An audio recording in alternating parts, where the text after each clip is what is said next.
नमस्कार। YouTube channel में आपका स्वागत है। हम 10th क्लास का पहला लेसन राजनीति विज्ञान का सत्ता की साझेदारी देख रहे थे, जिसके अंदर हमारे 3 वीडियो हो चुके हैं। अब अगला टॉपिक है वो है श्रीलंका। श्रीलंका के संबंध में इसमें 2-3 क्वेश्चन पूछता है, या तो श्रीलंका की जातीय बुनावट या संरचना, या फिर श्रीलंका का जातीय संघर्ष। इस प्रकार से इसमें क्वेश्चन पूछता है। तो अब हम इस टॉपिक की शुरुआत करते हैं। तो देखो, श्रीलंका की जातीय बुनावट या संरचना। इससे पहले श्रीलंका दक्षिण एशिया का द्वीपीय देश है। दक्षिण एशिया का क्या है? द्वीपीय देश। और भारत का पड़ोसी द्वीपीय देश है। क्वेश्चन पूछता है भारत का पड़ोसी द्वीपीय देश कौन सा है? तो कौन सा है? श्रीलंका। एक द्वीपीय देश दक्षिणी एशिया का श्रीलंका, भारत का पड़ोसी द्वीपीय देश। श्रीलंका स्वतंत्र हुआ 1948 में। श्रीलंका स्वतंत्र कब हुआ? 1948 में। जब से यह स्वतंत्र हुआ तब से यहां पर कौन सी शासन व्यवस्था है? लोकतंत्रीय शासन व्यवस्था है। कौन सी शासन व्यवस्था? लोकतंत्र शासन व्यवस्था है श्रीलंका में। श्रीलंका के अंदर 3 समुदाय के लोग रहते हैं। कितने समुदाय के? 3 समुदाय के। 3 समुदाय के लोग, जिनमें एक है 74% सिहली। 74% कौन है? सिहली है, 74%। 2 नंबर पर है वो है तमिल। तमिलों का प्रतिशत है वो है 18।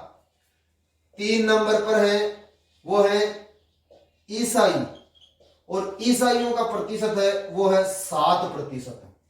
सिहली भाषा जो बोलने वाले जो 74% लोग हैं, ये बौद्ध धर्म को मानने वाले हैं। किस धर्म को? बौद्ध धर्म को मानने वाले हैं। जबकि ये जो तमिल लोग हैं, ये ज्यादातर हिंदू और मुस्लिम दोनों धर्मों को मानने वाले हैं लोग हैं। तो ये तो इसकी क्या हो गई? श्रीलंका की जातीय बुनावट। ये ध्यान में रखना है। श्रीलंका स्वतंत्र हुआ 1948 में। जब से स्वतंत्र हुआ तब से इसने लोकतंत्र शासन व्यवस्था को अपनाया है। श्रीलंका की जातीय बुनावट है, उसके अंदर 3 समुदायों के लोग रहते हैं, या 3 भाषाई समुदायों के लोग रहते हैं, जिसमें 1 नंबर पर है 74% सिहली, जो कि बौद्ध धर्म को मानने वाले हैं। 2 नंबर पर है तमिल 18%, जो कि हिंदू और मुस्लिम दोनों धर्मों के लोग हैं। और 3% है, तीसरे नंबर पर है ईसाई 7%। अब देखो, अब यहां पर है क्या श्रीलंका में? श्रीलंका में ये जो सिहली समुदाय है, यह बहुसंख्यक है। क्या है? बहुसंख्यक। अब ये बहुसंख्यक है, तो इन्होंने अपनी बहुसंख्या के आधार पर संपूर्ण शासन पर अपना अधिकार कर लिया। संपूर्ण शासन पर अधिकार। अभी आएगा श्रीलंका का जातीय संघर्ष। देखो, इन्होंने क्या किया? अपनी संख्या अधिक होने के कारण शासन व्यवस्थाओं के ऊपर अपना अधिकार कर लिया, बहुसंख्यक होने के कारण। और इन्होंने क्या किया? इन्होंने 1956 में सिहली भाषा को क्या बना दिया? राजभाषा। यहां से क्वेश्चन पूछता है, सिहली लोगों ने या सिहली भाषा को राजभाषा कब बनाया गया? 1956 में।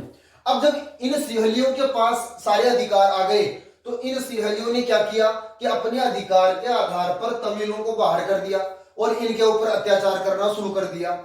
इस पर तमिल लोगों ने अपने अधिकारों की मांग के लिए 1976 में एक संगठन बनाया। संगठन जो कि कौन सा था? जातीय संगठन।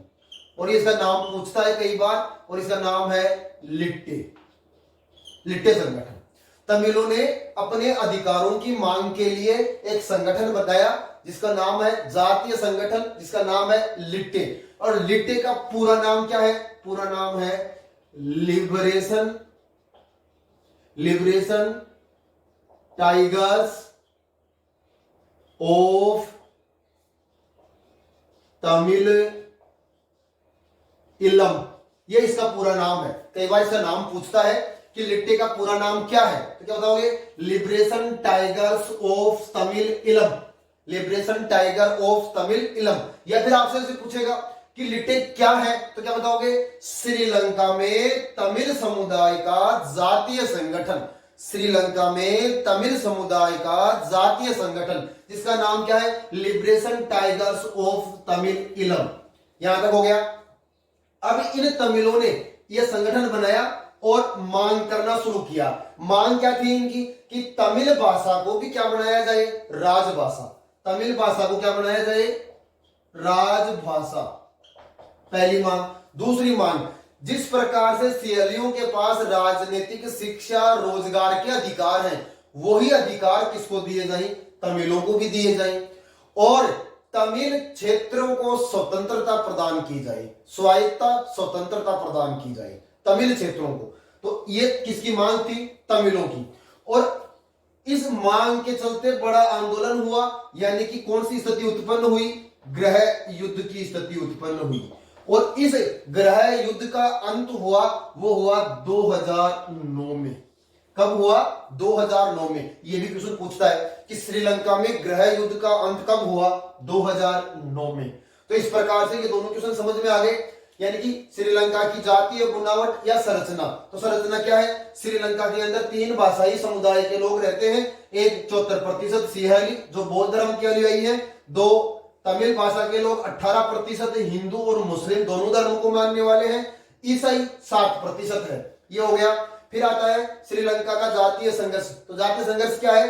कि 74% सिंहली बहुसंख्यक होने के कारण इन्होंने राजनीति के ऊपर अपना अधिकार जमा लिया, और इनके अधिकार होने के कारण तमिलों को इनसे बाहर कर दिया गया और इनके ऊपर अत्याचार किया। इस पर तमिल समुदाय ने एक संगठन बनाया जिसका नाम था लिट्टे, जिसका पूरा नाम है लिबरेशन टाइगर ऑफ तमिल इलम, और एक बड़ा आंदोलन किया। और उस वह आंदोलन कैसा बदल गया? गृह युद्ध की स्थिति उत्पन्न हो गई, यानी कि बहुत ज्यादा बड़ा आंदोलन हो गया। इस पर सिंहलियों को झुकना पड़ा और तमिलों की जो मांगे थी वो माननी पड़ी। तमिलों की मांगे कौन सी थी? कि तमिल भाषा को भी राजभाषा का दर्जा दिया जाए, और राजनीतिक, शिक्षा, रोजगार के अधिकार जिस प्रकार से सिंहलियों के पास है, उसी वो अधिकार किसको दिए जाए? तमिलों को भी दिए जाए। और तमिल बाहुल्य क्षेत्रों को स्वतंत्रता और स्वायत्ता प्रदान की जाए। तो ये हो गया आपका श्रीलंका के संबंध में पूछे जाने वाला क्वेश्चन। ये भी पूछता है स्वतंत्र कब हुआ? 1948 में। जब से स्वतंत्र हुआ तब से कौन सा है? लोकतंत्र शासन व्यवस्था है। दक्षिणी एशिया का एक क्या है? द्वीपीय देश। भारत का एक पड़ोसी क्या है? द्वीपीय देश।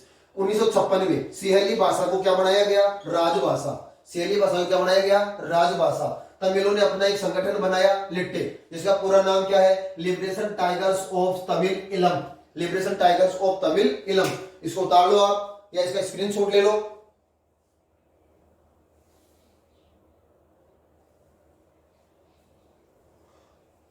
ये हो गया। अगले वीडियो के अंदर अगला टॉपिक लेकर आएंगे। तब तक धन्यवाद।